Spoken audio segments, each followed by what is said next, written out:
प्रस्तुत है शिवानी गौरव पंत की लिखी कहानी चन्नी। ट्रेन पूरी रफ्तार से चली आ रही थी। नीचे की बर्थ पर एक बुजुर्ग से नवाब साहब लेटे स्टेट्समैन पढ़ रहे थे।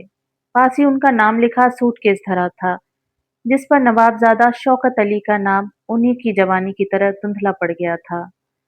दूसरी बर्थ पर एक सिंधी नया जोड़ा कबूतर की सी गुटरगू में मस्त था। बार बार लड़की सी दिखती नई दुल्हन अपने जवान पति को ऊपर की बर्थ पर जाने के लिए ठेल रही थी और वह दुगने जोश से उससे छेड़खानियां किए जा रहा था। ऊपर की बर्थ पर लेटी मैं मन ही मन सोच रही थी कि ये नए नए ताजे जोड़े अपने आसपास की भीड़ से कितने बेखबर रहते हैं। मेरे लिए यह कोई नई चीज नहीं थी। नैनीताल की ठंडी सड़क पर दिन दहाड़े ऐसे बीसियों जोड़े एक दूसरे से लिपटे लिपटाए घूमते रहते हैं। पर मैं देख रही थी कि बुजुर्ग नवाबजादा शौकत अली को उस जोड़े ने बेहद परेशान कर दिया था। बेचारे बार बार खांसते खखाड़ते अपनी उपस्थिति का आभास दे रहे थे। जब लखीमपुर में वह रसीला जोड़ा उतर गया तो उन्होंने चैन की सांस ली और करवट बदल कर सो गए। गर्मी बेहद थी, पंखा चल रहा था, पर ट्रेन के अधिकांश पंखों की तरह यात्रियों को छोड़कर डिब्बे की हर दिशा को हवा भेज रहा था। मैंने कई बार उसे घुमा फिराकर मनाने की कोशिश की, पर हार मानकर चुपचाप लेट जाना पड़ा। मैं सोच ही रही थी कि नीचे की बर्थ पर अपना बिस्तर बिछा लूं। इतने में ही बहुत सारा सामान लेकर दो तीन कुली धंस आए।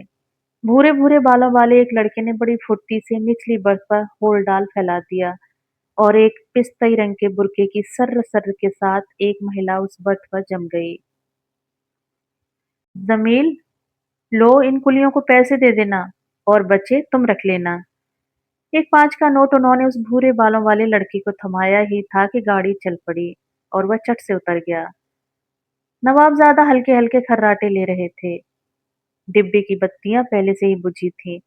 उस महिला ने अपना रेशमी बुर्का उतारकर खूंटी पर टांग दिया। महिला मेरे नीचे वाली बर्थ पर थी।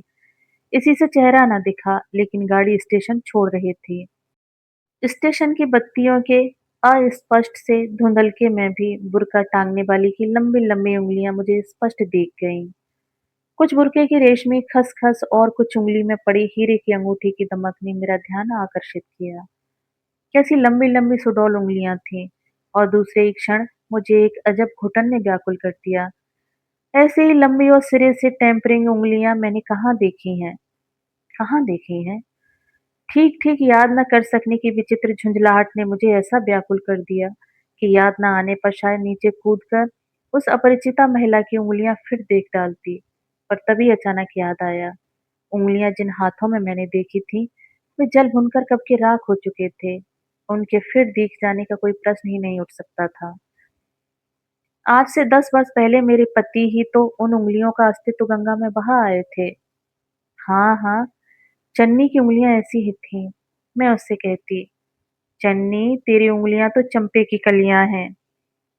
चल हट। वह कहती, ताई तो कहती है ऐसी लंबी लंबी उंगलियां चुड़ैल की होती हैं। ताई की नजर में तो वह हमेशा चुड़ैल ही रही। चन्नी मेरे मझले मामा की इकलौती लड़की थी। जन्मते ही उसने जननी को डसा और पिता को तो गर्भ से ही डस चुकी थी। अनाथ चन्नी को बड़े मामा जी ने ही पाला। मेरी ननिहाल में 3 अल्सेशियन भी पलते थे। अभागिनी चन्नी को भी उसी स्तर से पाला जाता था। घर भर की उतरने वह पहनती, फिर भी कुंदकली सी चटकती रहती। घर भर की बासी जूठन उदरस्त करने पर भी उसके स्वास्थ्य ने कभी हार नहीं मानी। मेरे ननिहाल की सब लड़कियां गोरी चिट्टी थीं, पर चन्नी थी सांवली। उसे अपने कृष्ण वर्ण का कोई दुख नहीं था। वह जानती थी कि विधाता ने उसकी शोक आंखों और मोती सी दंत पंक्ति में लावण्य का ऐसा अपरिमित कोष भर दिया था, जिसे अपने गौर वर्ण की महिमा से भी उसकी चचेरी बहनें तुच्छ सिद्ध नहीं कर सकती थीं। एक से एक महंगे विदेशी शैम्पू से अपने सुनहरे बालों को धोकर उसकी गोरी गोरी मेमसी बहनें कॉन्वेंट स्कूलों में पढ़ने जाती, और वह केवल रीठे से ही समृद्ध अपनी एड़ी तक लहराती चोटी पीठ पर डालकर जगत तारिणी स्कूल में पढ़ती। उसकी अध्यापिकाओं का कहना था कि ऐसी तेज लड़की उनके स्कूल में आज तक नहीं आई। एक बार अपने स्कूल की खेल की टीम के साथ वह रूस भी घूम आई, तो चाची ताइयों के दिल पर छुरियां चल गईं। बड़े मामा जी ने ही जिद करके उसे भेज भी दिया, नहीं तो बेचारी जा भी न पाती। विदेश से लौटने के बाद चन्नी की बोटी-बोटी फड़कने लगी। शौक पहले से ही थी और वह ढीठ भी हो गई। जब छोटी थी तभी पास-पड़ोस से शिकायतें आने लगी थीं। चन्नी ने किसी की चूड़ियां मसक दी, किसी की गुड़िया कुएं में डाल दी, कहीं से कच्ची इमलियां चुरा लाई तो कहीं से कच्चे अमरूद। जवान हुई तो कयामत ही आ गई। उसकी किताबों से एक आध प्रेम पत्र का गिरकर बड़ी मामा जी के हाथ में पड़ जाना तो नित्य की घटना थी। इस पर मोहल्ले भर के छोकरों की भ्रमरावली उसके इर्द गिर्द मंडराने लगी। होने का तो बड़े मामा जी की लड़की सरला उससे कहीं सुंदर थी, किंतु बड़ी बड़ी आंखों की चंचल पुतलियां घुमाना, खिलखिलाकर हंसी के मजीरे बजाना, यह सब उसे कहाँ आता। अपनी सामान्य सी साड़ी से, आंचल सिग्नल से, चुन्नी मोहल्ले भर के युवकों के हृदय इंजनों को रोक सकती थी। तभी तो बड़ी मामी जी अम्मा से कहती, बीबी, छोरी बंगाल का जादू जाने है। किसी तरह छोरी के हाथ पीले करूं तो छुट्टी मिले। सुन तो रही हो, शास्त्री जी की बिटिया भी मुसलमान साइकिल वाले के साथ भाग गई। शास्त्री जी की बिटिया साइकिल वाले के साथ ना भागी होती तो शायद चन्नी के विवाह की इतनी जल्दी न मचती। उसी दिन से मेरे दोनों मामा उसके लिए दाएं बाएं बर ढूंढने लगे, किंतु इसी बीच एक सुयोग्य पात्र ने उसे स्वयं ढूंढ लिया। चन्नी अपने मामा के यहाँ अलीगढ़ गई हुई थी। वहीं की नुमाइश में उसे चटकारे ले लेकर चाट खाते योगेन जीजा ने देख लिया। अब चाट खाने वाले भी तो दो तरह के होते हैं। चन्नी ने मुझसे हंस हंस कर कहा था।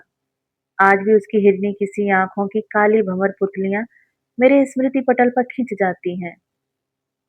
एक तो प्लेट में चाट धरकर चम्मच से ऐसे चुगते हैं जैसे मोती हो। ना मिर्च की सिसकियां, ना हा हा हू हू, ना उंगलियां चाटना, ना आंखों में पानी। और एक चाट खाने वाले होते हैं हम सरीखे, आंखें लाल, होठ लाल, यानी दृगन बीच डोरे लाल। डोरे लाल झलके बस। तेरे जीजा ने हमें देखा और पसंद कर लिया। काश जीजा उस पर रीझे ही रहते। ननिहाल की वह विषवल्लरी मुझे प्राणों से प्रिय थी। उसकी कुख्याति सुनकर भी मुझे कभी घृणा नहीं हुई। एक दिन बड़ी मामी ने मुझे निराले में खींच कर समझाया भी था। देख बिट्टो, उस छोकरी के पीछे पीछे मत फिरे। वह जहर की बुझी है, जहर की। अपनी नानी पे गई है, रंडी। चन्नी के नाना ने वैश्या से विवाह किया था। हो सकता है चन्नी में अपनी रूप जीवा नानी के ही संस्कार आए हों। मंझले मामा ने घर भर की अवहेलना करके ही मामी से विवाह किया था। इसी से वर्जित कुल की स्मृति चिन्ह चन्नी सबकी आंखों की किरकिरी थी। मैं छुट्टियों में ननिहाल जाती तो वह मुझसे लिपट जाती, हाथ नचा नचा, पुतलियां घुमा, ऐसे ऐसे रंगीन किस्से लेकर बैठ जाती कि जी में आता सुनते ही रहो। प्रेम पत्रों का उसके पास एक बड़ा सा पुलिंदा रहता, जिसे वह पिछवाड़े के बरामदे में मुझे ले जाकर पढ़ पढ़ कर सुनाती। सरला से मत कहना, बड़ी चुगलखोर है, चटताई से कह देगी। वह कहती और सकरे पिछवाड़े में पास के पागल खाने से आती दुर्गंध के दुस्सह बहार को बहन कर भी मैं उसके प्रेम पत्रों के रस भंडार का रसास्वादन करती। एक उम्र ऐसी होती है जब ऐसे प्रेम पत्रों का लड़कियों के मनोरंजन के लिए विशेष महत्व होता है। हमारी शायद वही उम्र थी। मैं 16 की थी और चन्नी 17 की। उसी साल चन्नी का विवाह भी हो गया। मुझे आज भी उसके विवाह की एक एक घटना कंठस्थ है। भारी जामदानी लहंगे में चुन्नी की मुट्ठी भर की कमर दोहरी हुई जा रही थी। उसकी नाक छिदी नहीं थी। इसी से उसके ससुराल से स्प्रिंग वाली बड़ी सी नथ आई थी, जिसका स्प्रिंग या तो ढीला हो जाता था या घूंघट की उमस से घुटकर चन्नी स्वयं ढीला कर सबके सामने घूंघट पलटकर कह उठती थी, देखो ताई, ये नथ हमसे नहीं संभलती। आंखें दिखाती, दांत पीसती बड़ी मामी दुगना घूंघट खींच देती और उसकी फुसफुसाहट तीखी होकर शायद उसी दिन योगिन जीजा के कान में पड़ गई। अरे आज के दिन तो हमारी लाज शर्म रख ले। योगिन जीजा शायद जान गए थे कि बिगड़ी घोड़ी को लगाम और चाबुक की शान में नहीं साधा तो वह उन्हें भी अनाड़ी सवार की तरह मिट्टी में लिटा देगी।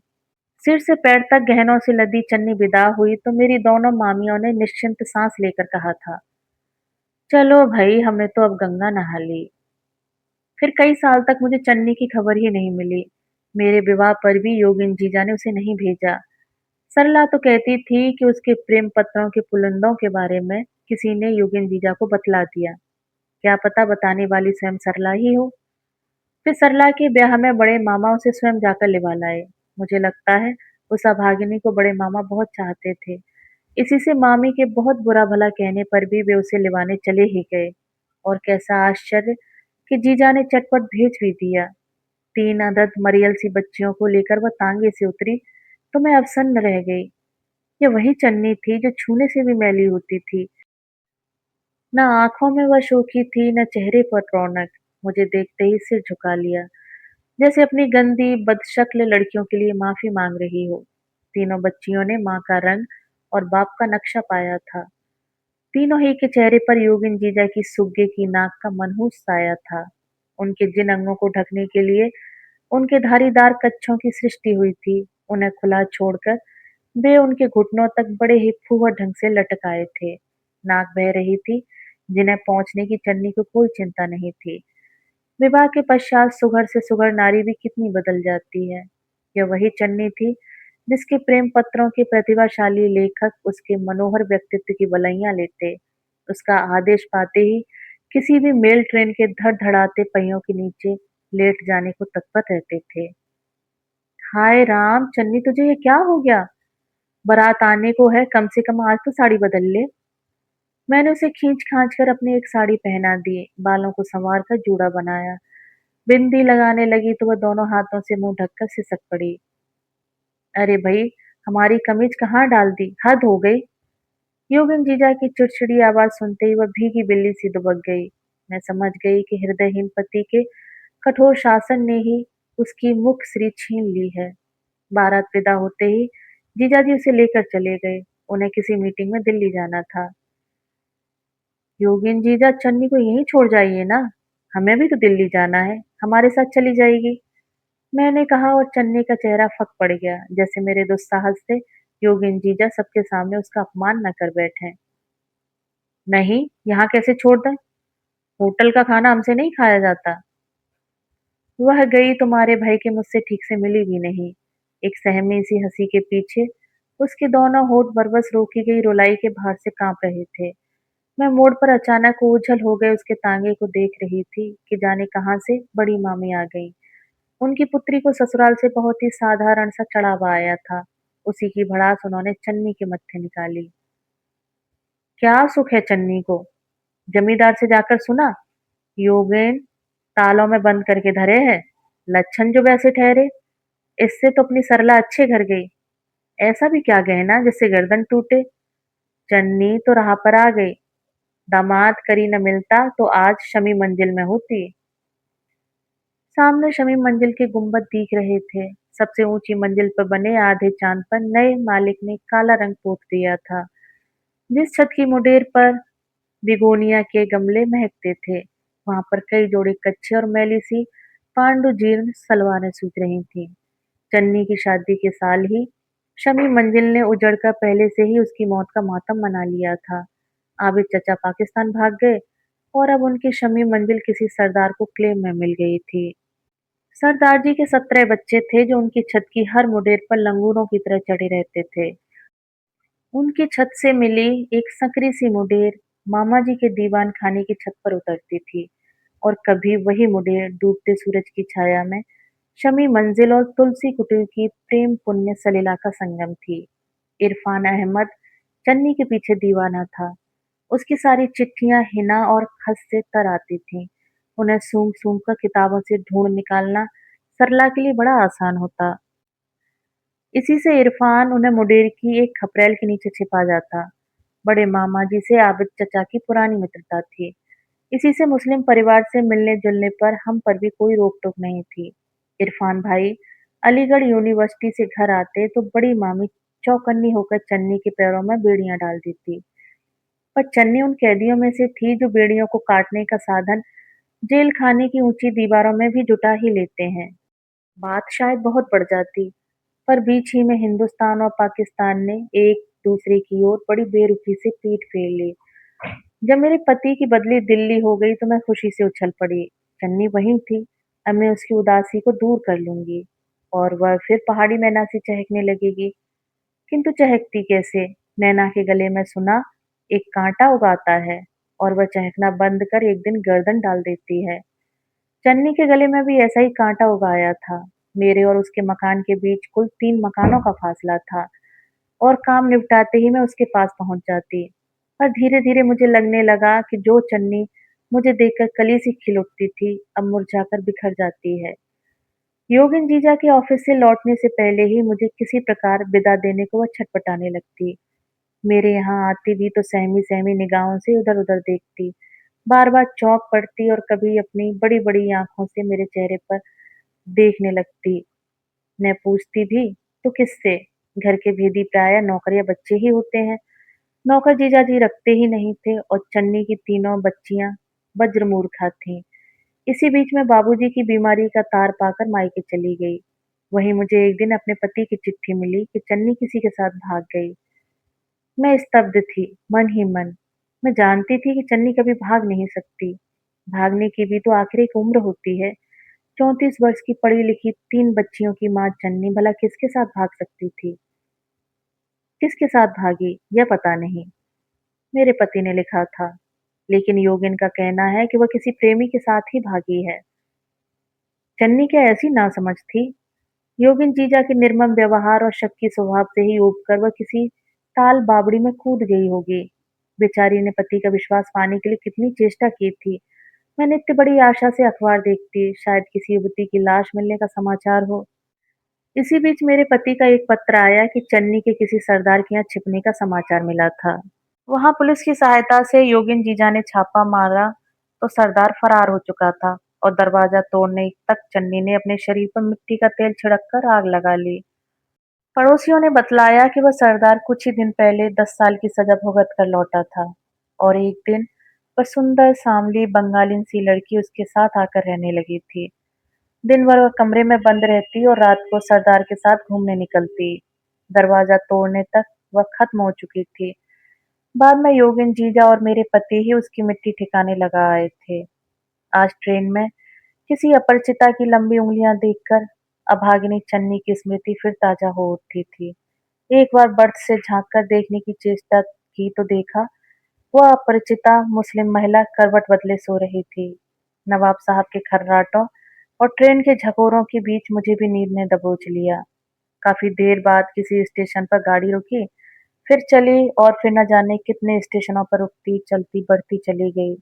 मैं गहरी नींद में पड़ी ही रही। जब उठी तो हल्का गुलाबी उजाला होने लगा था। नीचे झांक कर देखा तो बर्थ खाली थी। लंबी उंगलियों वाली मुस्लिम महिला न जाने किस स्टेशन पर उतर चुकी थी। हाथ में गड़वा लिए नवाब साहब बाथरूम में घुस गए तो मैं भी बिस्तर से उतरकर नीचे की बर्थ पर आ गई। एक छोटा सा रुमाल, शायद वह महिला भूल गई थी। बड़ा प्यारा सा लेस लगा कैम्ब्रिक का रुमाल था, जिसे देखकर फ्लोबेयर की किसी फ्रेंच नायिका का स्मरण हो आया और न जाने क्या सोचकर मैंने उसे उठा लिया। स्पर्श और भी प्यारा लगा। नाक से लगाया तो मुझे सांप सूंघ गया। कैसी परिचित मीठी खुशबू थी, वही जानी पहचानी मीठी खुशबू जो इरफान अहमद के हिना के तर खतों से आया करती थी। लखनऊ आने तक वह रूमाल मेरी मुट्ठी में ही धरा रहा। वह रूमाल नहीं, जैसे शादी के पसीने से तर चन्नी का हाथ मेरे हाथ में बंद था। घर पहुंचते ही मैंने अपने पति से पूछा, क्यों? उस दिन आप भी जीजाजी के साथ मरघट तक गए थे ना? मेरे पति मुझे ऐसे देखने लगे जैसा मेरा दिमाग फिर गया हो। चन्नी को मरे 10 साल हो चुके थे। हद करती हो तुम भी। आज अचानक क्या याद आई? नहीं, ऐसे ही पूछा। मैंने खिसिया कर कहा, आप कहते थे ना, उसने अपने को जला डाला था। फिर मरघट तक क्या ले गए होंगे, यही सोच रही थी। इस बुरी तरह जली थी कि पहचान में नहीं आती थी। वो तो दोनों हाथ बच गए थे, बस। हाय राम, क्या दोनों हाथ देखकर ही आप लोगों ने उसे पहचान लिया था? मेरा कलेजा बुरी तरह धड़के जा रहा था। नहीं, उंगलियां देखकर। योगिन कहता था कि वैसी लंबी लंबी उंगलियां और किसी की नहीं हो सकती। फिर बाएं हाथ पर गुदना भी तो था। मुझे याद आया, उसके बाएं हाथ पर गुदा फूलों का एक नीला गमला। किंतु क्या उस गमले पर उसका कॉपीराइट था? क्या वैसा ही गमला किसी और के हाथों पर नहीं गुद सकता था? योगिन जीजा ने कहा था कि वैसी उंगलियां और किसी की नहीं हो सकती। जब ट्रेन में मुझे लंबी-लंबी उँगलियाँ दिखी, यही तो मैं भी ज़ोर-ज़ोर से कहना चाह रही हूँ कि वैसी उँगलियाँ और किसी की नहीं हो सकती, पर कैसे कहूँ? मेरी बात मानेगा ही कौन? मेरे पास सबूत है, परिचित खुशबू से तर छोटे से कैमरिक के रुमाल का।